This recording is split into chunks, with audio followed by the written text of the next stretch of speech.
Hello and welcome to another episode of Tri Talk. Today, with me for the first time ever, you might have been asking yourself last week, who the hell is Charlie Harding? I certainly was. Charlie Harding is joining me. Charlie, welcome to the show. Thank you very much. I'm excited to be on my first ever podcast. So I apologise if it's a shambles and the listeners find this really boring, but we will try to make it as non-boring as possible. We have a little bit of a different show planned for you guys today. Charlie recently participated in the Elite National Championships for the UK and the European qualifiers, basically. But it's a race that happened in Wales, in the UK, sprint distance race. And we were just going to kind of go over that, focus a little bit more on a different discipline, actually, this time around. Just as we're recording this, we were watching, or I was watching the Giro, but I won't talk too much about that, as I don't want to get into too many disciplines at one point. But yeah, that's the topic for today. Charlie, how did your race go? Yeah, as well. I mean, some people might have seen that. I posted on Instagram how I felt it went straight after. And to be honest, I was very happy with it. So I came 15th overall and 13th senior. And yeah, I thought it went really well. And looking back, I mean, we'll go into this, but looking back at my times and splits and everything, like I literally don't think I could have done any better. Which also says a lot when we go back into the standard and how stacked the race was. So yeah, I was very happy with it. The way we're going to structure this episode is maybe a little bit different to what you guys might be used to. I'll put my hands up. I'll say it. I'm not a short course expert. Charlie, I would call much more of a short course expert than I am. We were originally going to have Isla on the podcast as well. Isla's currently in the US. She's racing today in a couple hours, so I don't think that would have worked. But the way we want to structure this today is I'll kind of ask Charlie some questions about the race, and we'll kind of have it as more of an informative piece. So it's kind of a mixture between like a race recap and an interview, kind of traditionally what we would do. But where do we start off, Charlie? What do you reckon? Should we start off with, I guess, what the race was about and what it is? Sounds good. So Yeah. so what race is this? So this race was a British Super Series, which is kind of like the elite series for British triathletes in short course. So short course triathlon, for those of you who don't know, is just like a sprint or a standard distance race where drafting is allowed. So there's no TT bikes, and yeah, obviously drafting basically plays a big role in the race. So yeah, it was the British Championships for the senior men. So it had a bit of weight to it with that because whoever wins basically is British champion. And it was also the European under-23 qualifier. So there's a bit on the line there. And I think it was top 3 get to go, but there's a bit more to the selection policy than that. So yeah, basically there was a lot of guys there on the start line wanting to do well, and girls. So yeah. So in terms of like the calendar, how big of a priority do you think this would have been for a lot of the guys? Like where does how is this is one of the first races of the season because we're relatively early into the season, at least that would be my understanding, depending on if somebody Yeah. would have raced in the southern hemisphere or maybe in Spain. But like how important of a race is this really? I would say it's going to be definitely an A race for a lot of guys, and it is very early in the season. I think maybe for me it's come around a bit too quick. I always feel like I need more time, but yeah, I'd say it is up there with one of the more important races of the year, and especially when it's the first one. No one knows how anyone else is, like how their winter's gone and how everyone's doing, so you're just nervous to perform because you're not raced in 6+ months. So yeah, it's always a good one to do. Yeah, and once you've had a good result here, what's the next races for this sort of series? Like where does this fit in there? So you have, I think, about 5 Super Series races. So this is one of the 5. So it counts towards like a domestic ranking overall. So it's important for everyone, like from first to last, to just try and get the best ranking as possible. and it gets you starts into the next races. So you have sometimes a tiered race where you have like a tier one where your top 20, 30 athletes might race, and then a tier two where the bottom 30 athletes might race. So it's important in that sense, and it's also carries a bit of weight in that it's a major champs qualifier and also can be used for European Cup qualification. So for those who don't know, a top 8 in a British Super Series is the bottom level of criteria to hit to qualify for a European Cup at a senior level. So there's a bit on the line. What does senior level mean in this case? Like, what ages are we talking? So, you're going to test me here. I think I've actually been a senior for a bit now, which is crazy. I still feel like I'm Old. 10 years old, but yeah, so I think it's 20 plus, but I could be wrong on that. So yeah, I'm 22, so I've been in it for 3 years. So it's like maybe you're 20 by this year, then you are a senior. So usually for athletes who've gone to university, most of them change to senior. But if your birthday's right, sometimes you get a first year uni student who's still a junior athlete. So it can I vary. found I found the concept really interesting when I was looking like for their website and everything. That it seems like they try to position themselves to be somewhat of a development pipeline for a lot of young talent, um, and so kind of giving a lot of opportunity for people to race, but also to qualify for certain races is super interesting for me. But also there seems to be somewhat of a like the invitation system is closed, right? If I'm right in saying that, So, like so to get into this race, you've had to have done like a performance assessment. So where anyone can enter, and basically, I think it's for a senior level, like the top 20 to 30 athletes who finish in that race can then get into the Super Series. But because seniors work a little bit different to the youths and juniors, where you've got maybe like the likes of to pull a really rogue example out, but like Alex Yee, if he wanted to race the Super Series, obviously he's allowed because he's an Olympic champion. But then people who've done the Super Series before, so like for me, I didn't have to race a performance assessment because I'd got a top 10 from last year. So there's a lot of people who didn't have to do previous like performance assessment who can get into this race because they've raced at a high level already. So there's a few different avenues, but basically it's the top 60 athletes in the UK minus a couple of people like Alex Yee and your top boys and girls, I guess. But and girls. sadly, Yeah, same we thing. we don't really have too much capacity to review the women's race because Oh god, I dog I here. Sorry. we have an intruder on the podcast. Yeah, sorry. This is Twiggy Hello, invading. hello, Twiggy. um, yeah, we were gonna have Isla recap the women's race, but yeah, as we mentioned, but let's start with the men in that case, with kind of the racing. Yeah. It seemed like there was kind of mostly a big pack of men throughout the entire race. Um, and I don't know how much were you in that pack, or did you come out with kind of a gap to the first guys?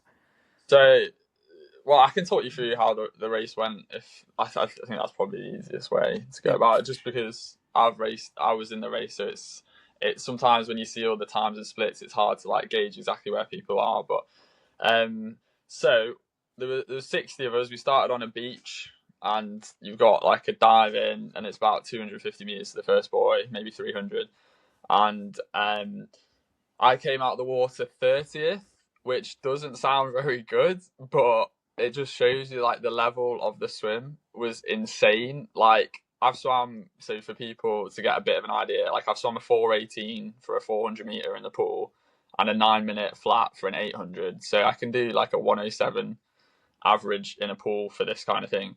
And I was like 30th, 45 seconds off the leader out of the water, which I think was Michael Garr. So like the standard of swimming is just bonkers. So when people say triathletes can't swim, like at this level, triathletes can definitely swim. So yeah, immediately on the back foot, and just dying, and then yeah, I got into the second bike group in the end. So I mean, hats off to everyone in my group. They all worked really, really well. And I think that's something that's changed in the last few years where it's not been as much of a roll around, and that's probably credit to the front group as well, who just don't sit up. Like the pace is on from the very get go out of the water, and I think there was about 15 dead turns, so where you literally have to go round like this cone, and then like the watts on those sprints out. I know people hit 1,000 watts 15 times, which is just crazy and nothing like a threshold effort. It's like really, really high spikes of effort, and then try to recover as much as you can. Probably a lot like a crit race on the bike. So yeah, we were 20 seconds off the front group in the end, and I was kind of feeling quite good, and I was pretty happy with my position. So I think around about 15th to 20th at this point, but obviously there's a few guys in the front, a second group. And yeah, we got off the bike, and I started running like really well, and I was like, I'm not going forward here. Everyone's just passing me. I was like, what is going on? And it felt like a 5k road race, just flat out. And for context, I ran a 15:19 for 5k, which I've confirmed is an accurate course, which is also crazy. Like, it's not a short course where everyone's ran quick. And so what's that, like 3:04 304. pace? Yeah, Yeah, 304. like It's ridiculous. off the bike when the swim and the bike's been full gas, and like I couldn't believe that I was going backwards on the first lap. Like I was just getting overtaken. So I was 24th on the first lap, and then I think I'm slightly more aerobic, maybe compared to some of them who are just like pure speed. So I did pull a few of them back to finish 15th. But just for context, like the top 8, I think, Hmm. ran sub 14:50 for 5k, which is Which is just, ridiculous. it's just crazy, isn't it? Like, I mean, what is that about? It's Absolutely bonkers. absolutely nuts, right? Like, even if Yeah. you just isolate that performance on a track, you're like, whoa. Like, yeah, so I just think it's just bizarre, like how good the race was. I mean, so people for triathletes usually say you run about 45 seconds to a minute slower for 5k than your 5k PB. So, I mean, for all those guys who ran 14:50 or less, they're all sub 14-minute 5k runners in that, like, and that's just insane for a runner. Never mind the fact they can swim like a sub 9-minute 800 and ride really strong. So, yeah, just that, like, bonkers race. It was brilliant. It's nuts, right? Because you come what 15 something like that Yeah, uh and you run a such a fast run and you make so many sacrifices yeah. and you come 15th. You know I what I know. mean? Like it's Honestly, I absolutely nuts. I just like had to like have a moment after. I was like, what? Like, I've committed basically my whole life to triathlon and training, and this winter I was like, yeah, I'm gonna really up the ante. I really want to start, you know, being right at the top end of this. So I've had really nice, like, good support, and I've chucked in over 20 hours every single week for as like long as I can remember. Like, really, really consistent. Like, everything's gone really well. I knew I was in great shape, and I was 15th, and it was just like, what? Because yeah, the standard is just shot up, and I think I looked at results from the previous year, and I know different course, different dynamics, but I think I would have podiumed if it had been the same kind of level of race, and I just think that this year the level was just another. It just went up again, so it's Was crazy. it British champs last year as well? No, so British champs was at the end of the year. So again, that's probably another factor, that British champs and a European qualifier, just everyone wants to hit it in their A game. So yeah, it's incredible. It's absolutely nuts. I'm just looking here because you guys raced with the juniors as well. I'm Oh yeah, looking I'm looking at one of the juniors who came yeah, first, who won in his category, yeah, and he had the fastest bike split, yeah. which is Is that Lucas insane to Coyle? me. Yeah, yeah, exactly. Yeah, I think, yeah. I'm getting beat by juniors, which is kind of not what I wanted. No, Um, but I mean he puts up such a good performance. Like yeah, he had what, a 15:10 run. yeah, His swim was relatively not good. Oh You yeah, know, like he he came out of goes, the water with me yeah, same time as me. 950, but then he Yeah, has like by far the fastest bike. Like he's what 30 seconds faster than the top guys. He must have yeah, bridged to like some sort of group somewhere. yeah. I know. It must have been sat on my wheel now. I was definitely sat on his wheel. Yeah, I think Lucas might even be sponsored by a Van Rysel pro tri team, and it just shows that like look at that he's beaten loads of solid seniors. He's won the junior category and pulled the fastest bike split out of everyone. So and then ran a 15:10 for 5k, and he's probably like 18. I don't even know how old he is. So that is it's nuts. It's It's honest. absolutely insane. Like imagine being that young. He's 2008. So Is he what? Yeah, 2008? 2008. Oh no, it's making me That's feel really, ridiculous. really old. Oh man. Oh, this is Oh crazy. God. Yeah. I mean, I used to be the young one, but I'm not the young one anymore. I'm like on the line thinking, oh, I'm the old boy. Dude, I Sorry. remember, yeah. I mean when I was racing sprint distance, I Yeah. I was Remco's age when he won his first world championships. You know, Uh, everybody's like, "This guy's so young." I was like, "Yeah, he is. I'm yeah. young." But now, But now we're no, not. I no, know. we're not, dude. 2008. Damn. That's insane, right? Just to kick dirt in the wound. That's impressive. Really impressive. And then Ruben Wadey as well. He beat me. He's a junior. A really good swim and bike from him, and again 15:30 for a 5k off the bike. Another very solid run. And I think this is the thing. Like triathlon 5 years ago, even you get really good swim bikers you can't run, and likewise you might get really good runners you can't swim and bike as well. But now all that front group can run like 15 flat for 5k off a bike, and that's just bonkers. So the level is insane. And if you say, and especially if you say like that, the bike is getting raced a lot, and you guys are pulling, and maybe there's been a switch in that it's not just a doodle around, right? Mm. You have to be really strong on the bike to kind of save some energy for that run, right? Like for Yeah, it not to be a complete anaerobic effort. yeah, and I think like you can sometimes tell the people who suffered on the bike because they can be good runners just like outright, and then you see that they're a couple minutes, 3 minutes off their 5k time, and you just can tell that the bike's been super hard. And I think looking at the bike split this year, even last year, I thought this bike is on, and I think we went 30, 40 seconds quicker again. So just I think it must be some change in everyone's mentality a bit. I don't know. Sometimes even you see the World Series, like the top end of short course, like a little bit of a roll around occasionally on those sort of courses. But the course they put out in Llanelli with the amount of dead turns they had, and just everyone's mentality was just meant that the bike was super on.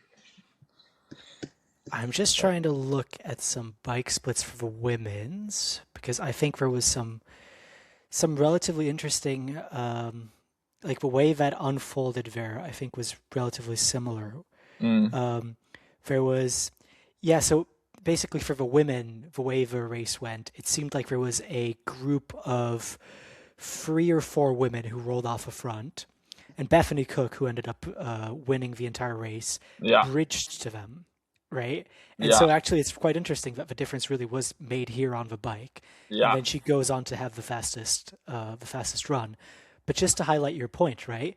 Um, there's somebody, and I forget exactly whose name it was, but basically they tried to bridge to that group as well. But then you can see that they end up just blowing up on the run mm, um, in terms of like the time split. So it's yeah, yeah, as you say, like the level has to be insane across all 3 disciplines.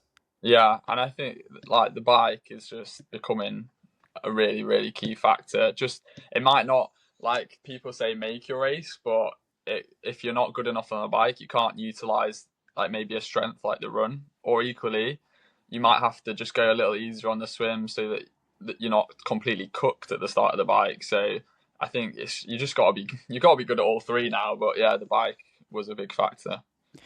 Do you think there's much difference between the people in transitions? And this might be a dumb question, but like I think there can always like is the level similar for everybody? Yeah, so I mean, to put it into context, I mean, I think I can take my wetsuit off pretty fast, which sounds quite a funny thing to say, but um, like when I'm looking at transitions in general, everyone's around 1-2 seconds difference. Like we all are very good. The only slight change is like, so I think Sol here, he's done a 103 in T1, and from what I've heard is he had basically swam with the front group, and then he's missed the front group just because of that transition, and it just shows like just a slight mishap, like not being able to get your wetsuit off can, well, for him it might have meant the difference between coming 10th like he did and running with those top guys for a European champ spot. So it's really unlucky for him in that case. I mean, it's nuts that the margins are so slim, right? Like, Yeah, just to put this back to to Xterra a little bit. Last year at the World Champs, Jens Emil was, I think he was coming into T2 in the short course in second position, yeah, almost having caught the front runner who was right ahead of him. And they were basically both roughly isolated. But Jens had just such a slow transition that he ended up losing the race by the time that he lost in transition, basically. yeah. Which, I mean, is nuts, right? And there it's a relatively big difference. And the guy in front was kind of coming from the short course background where, you just can't have any margin dropped here. No, and like people are like, oh, you run without socks. This is crazy, but you literally have no time to put socks on, because if you lose, like for example, if I lost 10-20 seconds, I'm dropping 10 places. Like it's that tight now. So yeah, you've just got to firm the blisters in my case. You posted some gnarly bloody shoes after the race. That was Yeah, I know. nuts. I've been recovering ever since. It was horrible. I Um, I mean, I always understood it, right? Like when I raced as well, no socks. Why yeah, would you, right? Like it's short course and it's 5K. But when I came to Xterra, dude, and I saw the people, like the athletes, doing the trail runs with no I socks, know. I was like, what? Are Yeah, you that was mental? me. I yeah, will never again do that because I've been in agony ever since Xterra on that run when I decided not to wear socks. But yeah, it is crazy. It's absolutely nuts. Right. So let's move on to our next topic, Hmm. which you've written down here that British domestic racing might just be harder than some of the international cups. Yeah, I mean, Elaborate. yeah, I mean, it's. I think the level right in Britain is very very high, and I think it's the same in France with your French Grand Prix and Germany with the Bundesliga. But just because I mean I've raced the European Cup and I didn't have the best race. I came 30th, and I was maybe like a minute off the front, so not far at all. But like if I'd had a similar race there, I feel like I would have been the same position or worse in Britain. And looking at the guys who finished the race in Clonefley and girls, like people have podiumed in a world champs. Like Hamish Riley has been an under 23 world bronze medalist. Like Sol, I'm sure has won some European cups, and like these guys are not on the podium. They're like fifth, 10th. I think Chris Perham as well. Like he's a really good athlete, and I think he must have had a bit of an off day. But like he was way down on the list, like not even the top 30, and he's the world aquathlon champion. So like he's very solid. And Mac Downey, he's the world's duathlon champion for under 23s, and he was eighth. So like the standard is just crazy. So when you look at it, most of these guys are like top end at the world level. And sorry, I forgot to mention like Alex Robin, he was second at Junior Worlds and he came third on the day. So you know what I mean? The That's level, nuts. That's yeah, absolutely insane. it's so crazy. And then like Michael Garr, he's raced now a World Series, so you've got like a World Series athlete on the start line as well. Well, So He's Italian sprint champ, and which Italian sprint champ. which was really surprising to me that he's allowed to race under two federations. Yeah, I'm not sure how that works, to be honest. I'd have to ask him. And I think he races for a team called Minimi or something like that. And maybe he won the race, but maybe he's still classed as British. I'm not quite sure how that works.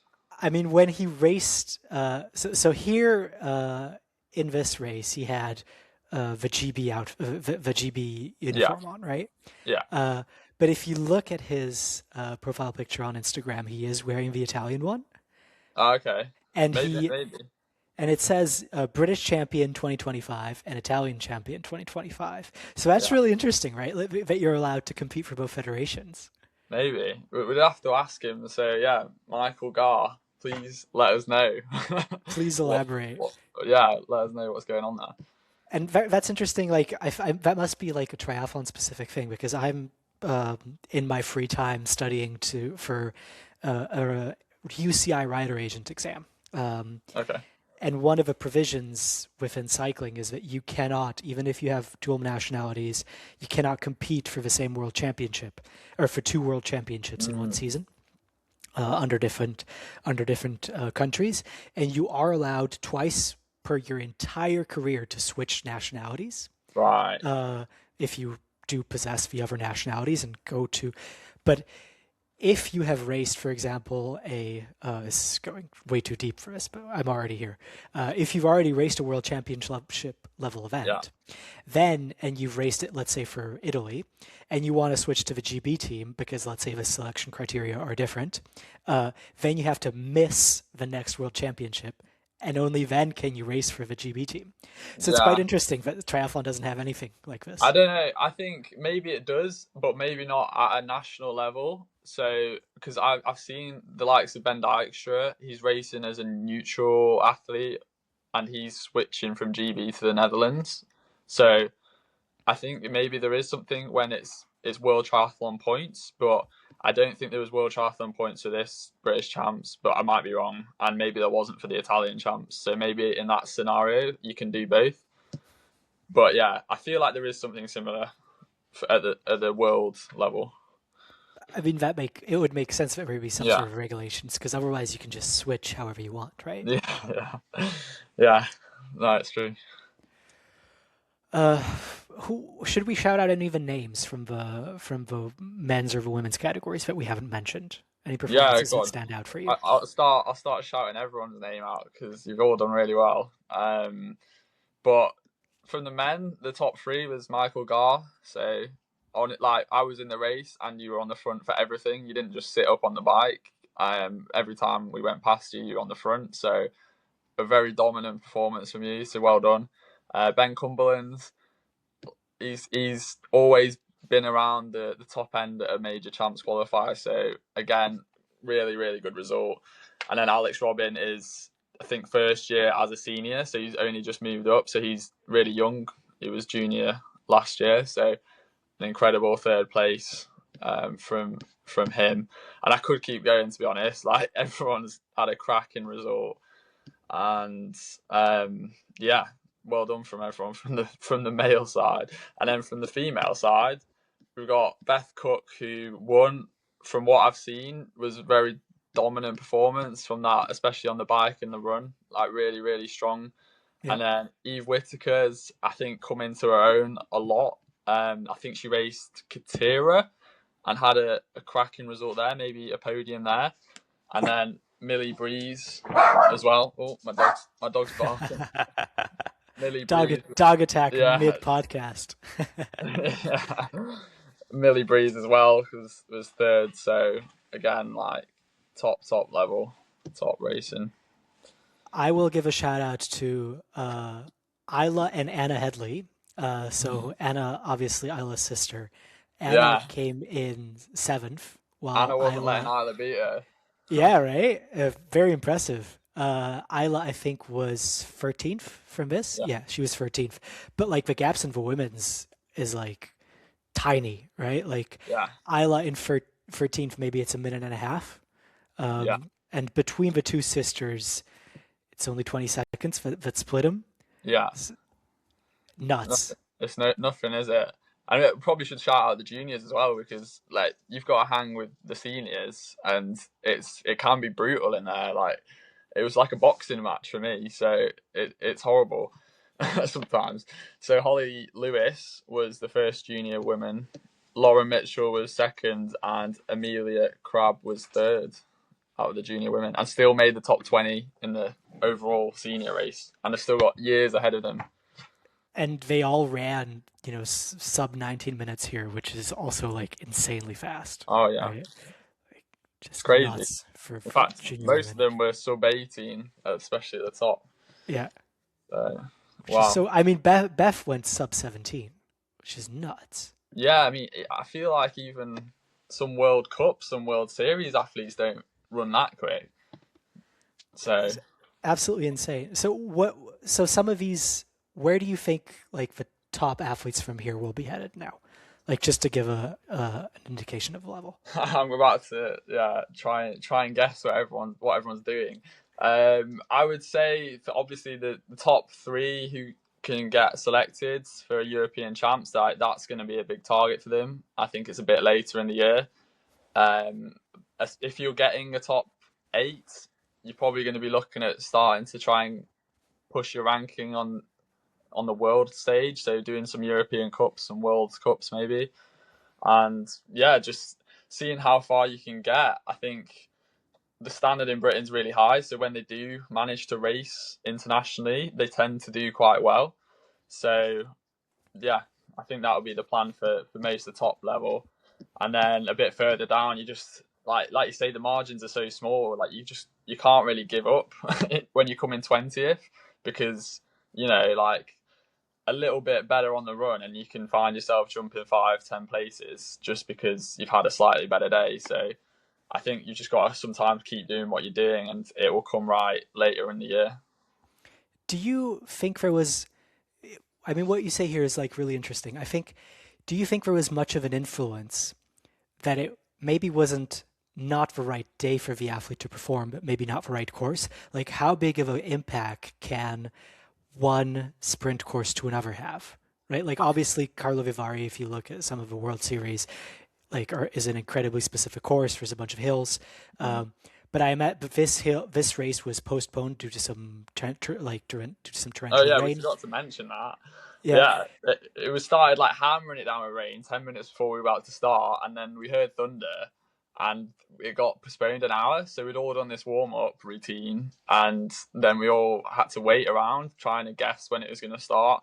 So again, that's another thing, just making triathletes at this level even mentally tougher. Just how good they are at adapting to situations like this. Yeah, it's crazy. but Um, do you think there's like a big impact? Like, let's say, what was temperature? Probably 17 degrees, something like that over Yeah, there. the day was relatively cool in the end when it rained, so heat wasn't a factor. But what I would say is like every course is different, so that's also something that makes triathlon exciting, because sometimes a course will suit another person. Like for example, you might get a really long straight road where if you're in a group, you can sometimes do a lot less power on the bike and save yourself for a quick run. Whereas on a course like this, you had to be a strong cyclist to do well. And also, sometimes you just start in a better position. And in the swim, if you're next to a swimmer that can like kind of drag you to the front, if you're sat on their feet or on their hip, that can make 10, 15, 20 seconds difference in the water, which ultimately could put you in a completely different bike pack, and you can have a completely different result, even though you're probably the same level of athlete as you were in another race. Do you know what I mean? Yeah. So everything always changes. So that's also why it's so exciting to see. And I imagine all of these athletes would have had some sort of you have a profile of yourself as an athlete, right? You understand what suits you, your strengths and your weaknesses, and then you come to the individual course and you say, okay, this is how I apply this in here. When looking at, I mean, not the guidance, but like the idea, but behind the series, one of the main pillars that was written down was intelligent racing. So Yeah. basically, the organizers are trying to give the athletes an opportunity to race with purpose. what did that maybe look like for you? Like, what was the thinking? How do I make a difference coming into this race? And what Yeah, do you think it mine would have mine been was for just the other hang on for guys? dear life. No, no, you do obviously go in with a plan of like, so what's your strength and weakness? And for me, before that race, I was like, I'm a solid runner. Like if I'm there or thereabouts, like after the bike, then usually I'm gonna have a good result. So sometimes for me, it's if I'm in the front group, let's say, then I don't really need to do any work on the bike. Like it doesn't matter to me that there's 20, 30 guys there because I know I can run faster than most of them. Whereas for others, let's say you're a really, really strong swim biker, you don't want the 20 fast runners catching you. So in that case, you just try to make the swim and bike as hard as possible. So you've got to play to your strengths and weaknesses and kind of know how you are in the moment. And yeah, that's usually what I do. And I'm sure everyone has slightly different tactics, but for someone like Michael Garr, who's just strong in everything, he just tries to make the race really difficult. And we can't just have a nice chill roll around. He just smashes the entire field. He just decides to smash everyone to pieces. You're like, no, don't do that. So yeah, no, it depends on your strengths and weaknesses. But like I say, I think now just everyone's strong across the board. So it's just really true, honest racing, which is great to see. And yeah, I think like it's almost potentially come back to kind of that Brownlee era where they used to really make that swim and bike count. And it's now the same. We're kind of that generation, if you like, where we were brought up getting told that you need to be a top swimmer to do well in triathlon, and you need to have a strong bike to do well in triathlon. So that this kind of generation is the ones who were looking at the Brownlees just dominating from the start. So I think that's also been a big factor in our generation, really. Do you think it's a generational thing or maybe an age thing? Uh, I You know what I can't. mean, right? Like, So, yeah, as in, like, what the younger athletes just tend yeah, to like send it. the way that races are raced. Mm.